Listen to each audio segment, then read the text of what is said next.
हाय। आज के grow bulletin में हम आपको कम टाइम लेते हुए बताएंगे मार्केट की वो अपडेट्स जो एज अ रिटेल इन्वेस्टर हमें लगता है आपका जानना ज़रूरी है। यहाँ पर हम हमेशा की तरह आपको वीक के टॉप गेनर्स और लूजर्स और फिर वीक की 3 इम्पॉर्टेंट न्यूज़ आइटम्स बताएंगे। तो चलिए स्टार्ट करते हैं।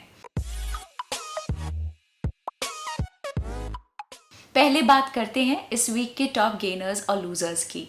इस वीक के कैटेगरी वाइज टॉप गेनर्स में थे Adani total gas limited, Fortis healthcare limited और वीएसटी टिलर्स ट्रैक्टर्स लिमिटेड, जिसने सिर्फ एक वीक के अंदर 39.63% तक का प्राइस गेन किया।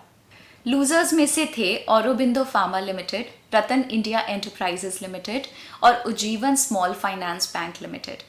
स्मॉल कैप, मिड कैप और लार्ज कैप तीनों ही कैटेगरीज के टॉप वीकली गेनर्स और लूजर्स आप अपने स्क्रीन पे देख सकते हैं। चलिए अब बात करते हैं इस वीक के 3 इंपॉर्टेंट न्यूज़ आइटम्स के बारे में। पहली न्यूज़ है रिसेंटली लिस्टेड आईपीओस के एक्सेप्शनल परफॉर्मेंस से रिलेटेड।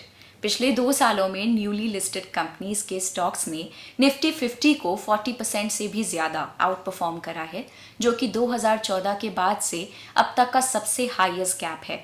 इंडियन टेक स्टार्टअप्स में चल रहे बूम और सेबी द्वारा इन कंपनीज के लिए लिस्टिंग का ऑप्शन और भी अपीलिंग बनाने की वजह से आने वाले समय में और भी बहुत सारी इंटरनेट कंपनीज मार्केट में लिस्ट हो सकती हैं।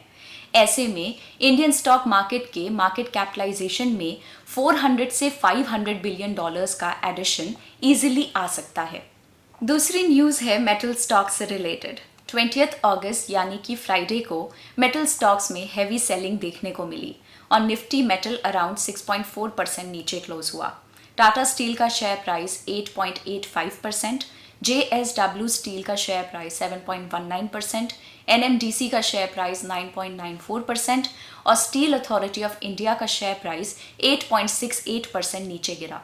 चाइनीज स्टील इंडस्ट्री ने अपने आउटपुट्स को सब्सटैंशियली कम करने का प्लेज लिया है ताकि वो अपने कार्बन एमिशन नॉर्म्स को मीट कर सकें। इसके चलते आयरन ओर प्राइसेस अपने 3 मंथ लो पे पहुंच गए। एनालिस्ट का मानना है कि आयरन ओर प्राइसेस मई से जून के पीरियड में पीक कर चुके हैं और अब साल के अंत तक आयरन ओर की प्राइसेस में गिरावट देखने को मिल सकती है। फ्यूचर में चाइनीज स्टील प्रोडक्शन में आने वाली गिरावट और वीक ग्लोबल ग्रोथ के चलते इन्वेस्टर्स मेटल और स्टील सेगमेंट को लेके काफ़ी कंसर्न्ड हैं। तीसरी न्यूज़ है इंडियन ऑटोमोबाइल इंडस्ट्री से रिलेटेड। कोविड-19 की सेकेंड वेव और राइजिंग फ्यूल प्राइसेस के चलते ऑटोमोबाइल्स के डोमेस्टिक डिमांड में काफ़ी डिक्लाइन देखने को मिला। लास्ट क्वार्टर की बात करें तो पैसेंजर व्हीकल्स और 2 व्हीलर्स की वॉल्यूम्स में 30% और 45% रिस्पेक्टिवली गिरावट आई। अफ्रीकन और लैटिन अमेरिकन मार्केट्स में इम्प्रूव्ड सेंटिमेंट्स और रूरल डिमांड्स की वजह से स्ट्रॉन्ग एक्सपोर्ट्स देखने को मिले।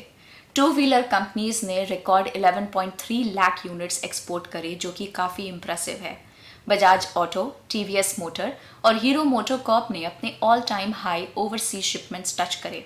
अगर 2 व्हीलर्स के टोटल सेल्स वॉल्यूम्स में एक्सपोर्ट्स का शेयर देखा जाए तो वो Q4 ऑफ फाइनेंशियल ईयर 21 में 25% से बढ़कर Q1 ऑफ फाइनेंशियल ईयर 22 में 47% पर रिकॉर्ड हुआ।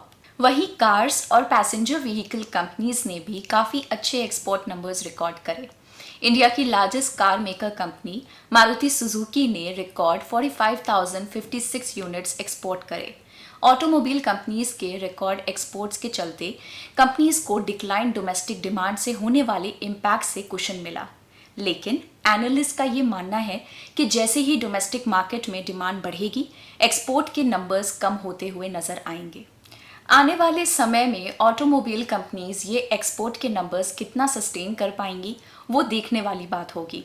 तो ये थे इस हफ्ते के 3 की take Awez.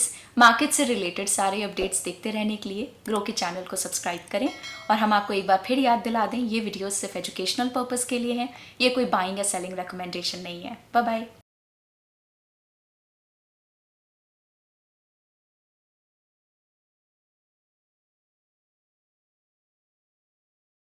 Investment in securities market are subject to market risks. Read all the related documents carefully before investing. Please read the risk disclosure documents carefully before investing in equity shares, derivatives, mutual fund, and or other instruments traded on the stock exchanges.